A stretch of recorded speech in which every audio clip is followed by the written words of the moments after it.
Grammar ছাড়া কেন spoken English হবে না? আমরা সবাই সে ছোটবেলা থেকে tense, right form verb, phrase, clause এই যে জিলাপির পেচে আটকে গেলাম, তারপর আর কিন্তু স্পোকেন ইংলিশ শেখা হলো না।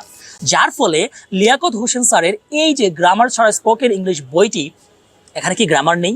নিশ্চয় এখানে গ্রামারের প্রয়োগ রয়েছে, কিন্তু আপনার এই বইয়ের ভেতরে কোনো ধরনের গ্রামার পড়তে হবে না, কোনো টপিক পড়তে হবে না, বরং সুন্দর করে বুঝে বুঝে আপনি এই বইয়ের যে টপিকগুলো রয়েছে, যে এক্সপ্রেশনগুলো রয়েছে, সেগুলো আয়ত্ত করলেই ইউ উইল বি হিরো।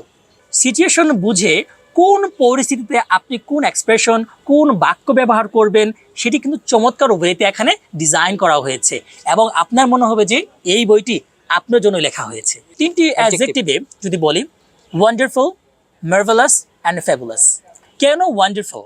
এই বইটির ডিজাইন স্পেশালি হচ্ছে গ্রাফিক্সটা আমার ভালো লেগেছে। এবং ওয়ান্ডারফুল মার্ভেলাস কেন?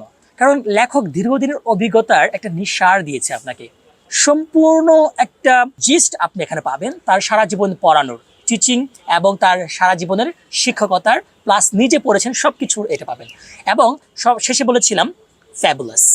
ফ্যাবুলাস হচ্ছে এর জন্যই, এই বইটি তাদের জন্য যারা নিজের জীবনকে পরিবর্তন করতে চায়, ইংরেজি শিখে ফাইন্যান্সিয়ালি ব্যাকআপ পেতে চায় এবং জীবনকে সুন্দর করতে চায়।